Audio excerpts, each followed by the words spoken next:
जय हिंद, नमस्कार। मैं अंबर जैदी स्वागत करती हूँ आप सबका एक बार फिर से हमारे आज के कार्यक्रम में। और संसद का सत्र चल रहा है और संसद के सत्र में गृह मंत्री अमित शाह का बयान आया और उनके बयान में हमने कई सारी बड़ी अहम बातें देखी। लेकिन सबको इंतजार था प्रधानमंत्री मोदी के वक्तव्य का। प्रधानमंत्री मोदी के वक्तव्य की शुरुआत पहलगाम आतंकी घटना से हुई और पूरे मामले को पहलगाम से लेकर ऑपरेशन सिंदूर, पूरे इस मामले का जिस तरह से प्रधानमंत्री मोदी ने एक-एक बात को रखा, उस पर विपक्ष के सवाल भी खड़े हुए कि किस तरह से प्रेज़िडेंट ट्रंप लगातार लगभग 29 बार अब तक सीज़ फायर का ज़िक्र कर चुके हैं इंडिया और पाकिस्तान के बीच में। और वो कहीं न कहीं बार-बार ये कहते हैं कि सीज़ फायर मैंने कराया। लेकिन उनके इस दावे का लगातार जो पूरी तरह से इस दावे को खारिज भारत करता आया और ना ही उस पर कोई रिएक्शन दिया है।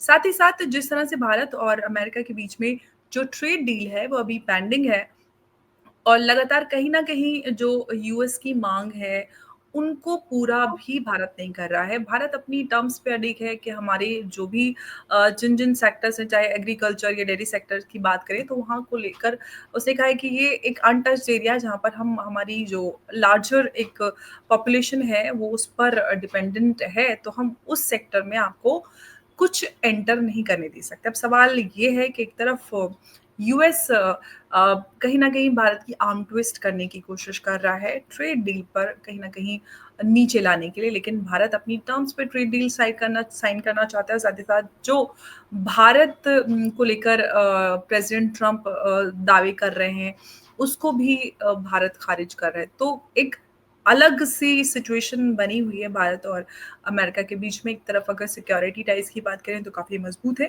लेकिन ट्रेड की बात करें तो अब थोड़ा-सा दोनों के बीच ये है कि प्रेज़िडेंट ट्रंप अपनी पे अड़े हैं और मोदी जी किसी की मानने की तैयार नहीं कि हम अगर ट्रेड डील साइन करेंगे तो हम अपनी टर्म्स पे करेंगे।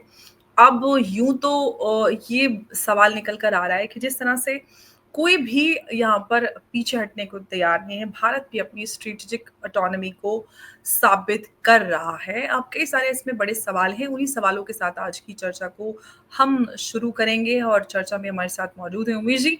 उमेश जी, बहुत स्वागत है आपका। जय हिंद, नमस्कार। जय सिया राम अंबर जी। जय सिया राम। उमेश जी, संसद सत्र में प्रधानमंत्री मोदी का वक्तव्य काफ़ी अहम रहा, जब वहाँ पर उन्होंने शुरुआत ही पहलगाम आतंकी हिंसा से या घटना कहीं उससे की और पूरा ऑपरेशन सिंदूर को लेकर सारी बातें उन्होंने सामने रखे। लेकिन विपक्ष के भी कई सारे बड़े सवाल हैं और जो कुछ चल रहा है अभी फ़िलहाल भारत और अमेरिका के बीच में, हालाँकि वो ये भी बात है कि टीआरएफ को अमेरिका ने एक आतंकी संगठन घोषित कर दिया है। फिर यूएनएससी में भी सारी चीज़ें जिस तरह से उन्होंने पाकिस्तान का मुँह बंद कराया है। टीआरएफ ने जो खुद अपनी वेबसाइट पर पहलगाम घटना की तस्वीरें साझा की थी उस साइट की, तो वो भी यूएनएससी में पेश की गई उन्होंने। तो इन सारी चीज़ों को आप किस तरह से देख रहे हैं? क्या भारत अमेरिका की ना सुनकर सैंक्शंस लगाने की तैयारी में है या कुछ और हम एक बड़ा बदलाव देख रहे हैं? देखिए, सीधी बात है कि भारत के प्रधानमंत्री ने कल सीधा बोला है कि किसी भी ने भी उनको फ़ोन नहीं किया था। हाँ, जेडी वेंस का फ़ोन आया था 4 बार। मैं उस समय डिफेंस कमिटी के साथ बैठा था और मैंने उनको वापस फ़ोन किया जब जिसमें वांस ने बोला है कि पाकिस्तान कुछ बड़ा अटैक करेगा। तब भारत के प्रधानमंत्री ने बोला है कि गोली का जवाब हम गोला से देंगे। और नेक्स्ट दिन आपको मालूम है कि कैसे भारत ने पाकिस्तान की एयरफील्ड्स के ऊपर हमला किया और कंप्लीटली उसको अनऑपरेशनल कर दिया। और बताया जाता है कि उस जब अटैक हुआ था उस समय 20% ऑफ पाकिस्तान के एयरफोर्स के एसेट्स डिस्ट्रॉय हो गए थे। कल जो ऑपरेशन सिंदूर का कंप्लीट ब्यौरा प्राइम मिनिस्टर ने दिया था, होम मिनिस्टर ने दिया था, इससे पहले एक्सटर्नल अफेयर्स मिनिस्टर ने भी दिया था। और किस हिसाब से प्राइम मिनिस्टर ने एक्सप्लिसिटली डोनाल्ड ट्रंप को कंप्लीटली इग्नोर कर दिया। उन्होंने डोनाल्ड ट्रंप का नाम भी नहीं लिया और उन्होंने ऑपोजिशन के लीडर का भी नाम नहीं लिया। ये मोदी जी करते हैं इनडायरेक्टली। तो इससे क्या हो गया है कि ट्रंप एक तरह से गुस्से हो चुके हैं और आज उन्होंने एक तरह से भारत को धमकी दे दी है कि हम 1 तारीख आने वाली है, हम आप पे 25% टैरिफ बम लगाएँगे। आपको ध्यान है कि जब भारत और भारत के प्रधानमंत्री फरवरी में गए थे, तब भारत और अमेरिका का ट्रेड है $130 बिलियन का, उसको $500 बिलियन करने की बात चल रही है। आप सोचिए फरवरी से लेके अभी तक बातचीत चलती जा रही है, 4 राउंड्स हो चुका है। ठीक है? और भारत के जो दल है, जो अमेरिका से बातचीत कर रहा था, वो बिना कुछ समझौता किए वो वापस आ चुका है।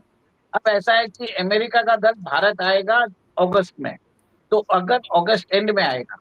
अब ऐसा है कि अगस्त फर्स्ट को ट्रेड डील नहीं होने वाली है, कोई लोग बोल रहे हैं इंटरिम ट्रेड डील होगी, तो शायद कुछ कम कंसेशनल टैरिफ्स लग जाएंगे। पर कल जिस हिसाब से डोनाल्ड ट्रंप गुस्सा हुए, तो मेरा ये मानना है कि वो 20 से 25% का टैरिफ बम लगाने वाले हैं, और भारत का $30 बिलियन का एक्सपोर्ट्स है वो थोड़ा रिस्क पे आ सकता है, क्योंकि ज्यादा टैरिफ लगने से हमारे जो प्रोडक्ट्स है वो महंगे हो जाएंगे, बाकी कंट्रीज के प्रोडक्ट्स थोड़ा सा शायद सस्ता हो सकते हैं।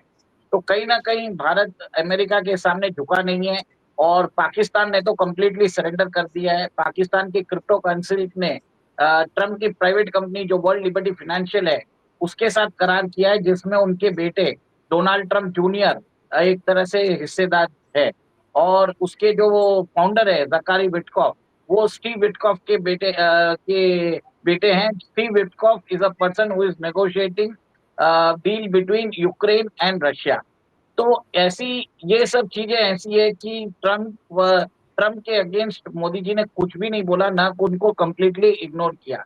इससे ट्रम्प गुस्सा हो चुके हैं, और भारत ने सीधा बोला है कि देश का मान सम्मान जरूरी है, और अमेरिकन दादागिरी को हम एक तरह से हम मानने वाले नहीं हैं। और अमेरिका अपनी दादागिरी करके बोल रहा है कि आप अपने कृषि क्षेत्र को ओपन करिए, डायरी प्रोडक्ट्स को ओपन करिए, और फिर आपको जेनेटिकली मॉडिफाइड सीड्स उसको आप प्रयोग करिए। भारत ने क्लियर कट बोल दिया ये पॉसिबल नहीं है, हम अपना कृषि क्षेत्र आपके लिए अमेरिकन फर्म्स के लिए नहीं खोल सकते। अमेरिका का जो वेस्ट है, जिसके अंदर बोलते हैं मांसाहारी वेस्ट होता है, वो हम अपनी गायों को नहीं देने वाले। भारत ने वो क्लियर कट बोल दिया है। भारत ने ये भी बोल दिया हम आपसे ज्यादा तेल लेने को तैयार है, हम एनर्जी नीड्स आपसे ले लेंगे। बट आप ये सब चीज को दूर रखिए। ट्रम्प मानना नहीं चाहते, ट्रम्प एक तरह से अड़ चुके हैं। अब ये सबसे बड़ा प्रॉब्लम हो चुका है। अब भारत को मालूम है कि ट्रम्प के सामने अगर झुक गए, तो भारत का ऑपोजिशन इसको एक अलग ही इश्यू बना देगा। वो बोलेगा कि ट्रम्प के सामने भारत के प्रधानमंत्री झुक चुके हैं, ये 56 इंच का सीना क्या हुआ। तो जिस हिसाब से भारत का ऑपोजिशन जो काम कर रहा है, मेरे ख्याल से वो पाकिस्तान का जो माउथ पीस है वो बन के उभर रहा है। कल आपने ये भी देखा है कि कैसे प्रधानमंत्री मोदी ने बोल दिया जो पाकिस्तान के प्रश्न होते हैं वही विपक्ष के प्रश्न होते हैं, उसके अंदर फुल स्टॉप और कमा का भी डिफरेंस नहीं होता है, यहाँ तक बोल दिया। आप ये भी देखिए, ये वही विपक्ष है जब गुजरात के मुख्यमंत्री थे प्रधानमंत्री मोदी, तब 66 एमपीओ ने ओबामा को एक चिट्ठी लिखी थी कि अमेरिकन वीजा न दिया जाए। आप ये सोचिए कि ये वही विपक्ष है वो जिसने प्रधानमंत्री मोदी के खिलाफ 15 साल पहले ही एक तरह से कैंपेन चला के रखे हैं, और आज वो वापस प्रधानमंत्री मोदी को एक तरह से कटघरे में लेना चाहते हैं। और एक तरह से मुझे ये लगता है कि ये अपने आका जो अमेरिकन आकाओं के बोलने पे चलते हैं। तो कहीं ना कहीं आप ये देखिए कि भारत का विपक्ष जो है वो पाकिस्तान सीआईए और सीसीबी का माउथ पीस है, तो यहाँ के प्रॉक्सी जैसे एक्ट कर रहे हैं। सबसे पहले तो राहुल गांधी को ये बताना चाहिए कि सीसीबी के साथ 2008 में क्या अग्रीमेंट किया। आप बार बार जाके चीनी एम्बेसडर से क्यों मिलते हैं, क्या करने जाते हैं, क्या इंफॉर्मेशन मिला, वो लीडर ऑफ द ऑपोजिशन है। तो एक तरह से उनको बहुत सारी इंफॉर्मेशन, कैबिनेट की बहुत सारी इंफॉर्मेशन आती रहती है। तो कहीं ना कहीं वो बार बार रफाल की बात कर रहे हैं। रफाल की एक तरह से मार्केट डाउन करके क्या वो चीनी एयरफोर्स को बढ़ाना चाहते हैं, मेरा ये मानना है। कल वो बार बार बोल रहे हैं कि चीन के साथ आप आयात बंद कर दीजिए, हमें चीन से कुछ भी नहीं लेना है। तो मेरा मानना है कि राहुल गांधी सबसे पहले चीनी प्रोडक्ट्स जो होते हैं, पहले सेलफोन वोलफोन उन सब का त्याग कर दे, क्योंकि सबको मालूम है बिना चीन के प्रोडक्ट से आप रह नहीं सकते, क्योंकि बहुत सारा जो सप्लाई चेन है वो चाइना से आता है। तो ये विपक्ष का दोहरा मापदंड है, इसको उजागर करना जरूरी है। और आपने करेक्ट बोला है, टीआरएफ की भी बात यूएन की सैंक्शंस कमेटी ने भी अप्रूव कर ली है कि कैसे TRF was responsible in Pahalgam attack. Amba ji, सबसे बड़ा बात यह है कि भारत के पास एक सबूत लग गया है जिसमें डायरेक्ट अमेरिकन इन्वॉल्वमेंट भी नजर आ रहा है, क्योंकि टेररिस्ट के पास जो जो हम कारतूस मिले हैं, जो कार्बाइन्स मिली है, जो वेपन्स मिले हैं, वो अमेरिकन मेड है। इसके लिए ट्रंप को एक तरह से भारत के प्रधानमंत्री से एंडोर्समेंट चाहिए, ताकि फ्यूचर में प्रधानमंत्री मोदी इसको एक तरह से ट्रेड टॉक्स में उनके खिलाफ यूज ना कर सके। ये देखिए, ट्रंप पागल नहीं है। ट्रंप को मालूम है कि कहाँ गलती हुई है, और वो भारत के ऊपर प्रेशर डालते जाते हैं। भारत इसको मानने वाला नहीं है, क्योंकि आपने ट्रंप का एक बार माना तो वो आपको सारे देशों से अपनी बात मनवा लेता है। उसने जापान से भी वही किया, ईयू से भी वही किया, इंडोनेशिया ये से तो ये हुआ। पाकिस्तान के हुक्मरानों ने तो अपने देश को बेच भी दिया।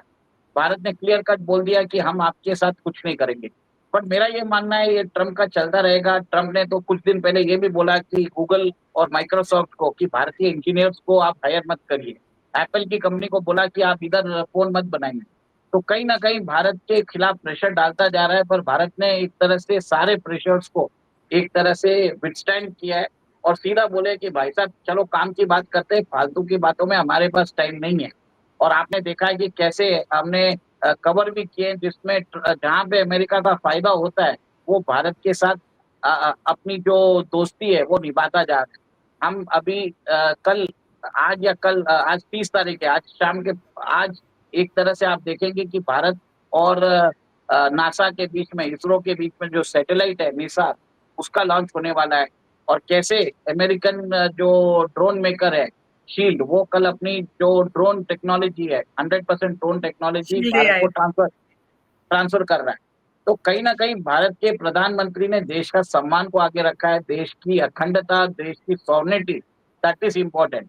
आप पॉलिटिकल इंडिपेंडेंस होने से मतलब नहीं है, आप इकोनॉमिकली इंडिपेंडेंट हो सके, कि आप तेल अपनी मर्जी से ले सके। इंडिया इज बाइंग तेल with from Russia, crude oil उधर A दे रहे हैं। sovereign nation in true sense, we would say. Yes. और आज हम अपना जो यूपीआई है वो बढ़ाते जा रहे हैं। यूपीआई के जो बढ़ते प्रभाव से भी ट्रम्प दुखी है। वो उनको समझ में नहीं आ रहा है यूपीआई को रोके कैसे। वॉल्यूम के मात्रा में यूपीआई ने सबसे ज्यादा ट्रांजैक्शन किए हैं। पिछले Hmm. महीने आपको बता देता हूँ, 25 लाख करोड़ का ट्रांसफर हुआ यूपीआई के थ्रू। Transaction हुआ एक है जी। महीने में 65 करोड़ यूजर्स है भारत में। 7 करोड़ बिजनेस एंटिटीज यूज कर रहे हैं। 675 बैंक, और 7 कंट्रीज में चलता है यूपीआई।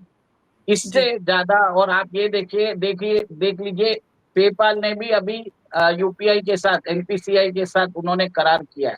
तो कहीं ना कहीं यूपीआई का प्रभाव बढ़ता जा रहा है। और अभी बात हो रही है कि यूपीआई को लिंक किया जाएगा रूस के और चीन के पेमेंट सिस्टम से, जिसके कारण जो सेटलमेंट सिस्टम है वो जल्दी हो जाएगा। ट्रम्प भारत से वहां पे खफा है। भारत अपना गोल्ड जो इंटरनेशनल मार्केट में रखा हुआ रहता है, BIS, bank of international standards, और बैंक ऑफ इंग्लैंड, उधर से वापस लेके आ रहा है। कहीं ना कहीं भारत अपनी जो डिसीजन लेना है वो भारत अपने इंटरेस्ट में ले रहा है, वो अमेरिका के इंटरेस्ट में नहीं ले रहा है। आपको मालूम है कोविड के वक्त मॉडर्ना और फाइजर के लिए कितना हमारे पर दबाव आया था। ये वही ऑपोजिशन, बिका हुआ ऑपोजिशन है, जो अमेरिकन फर्म्स की वकालत कर रहा था। भारत के प्रधानमंत्री ने कोविशील्ड और कोवैक्सीन डेवलप की, और सोचिए 110 कंट्रीज को दिया। यहाँ पे 140 करोड़ लोगों को उन्होंने वैक्सीन करवाया।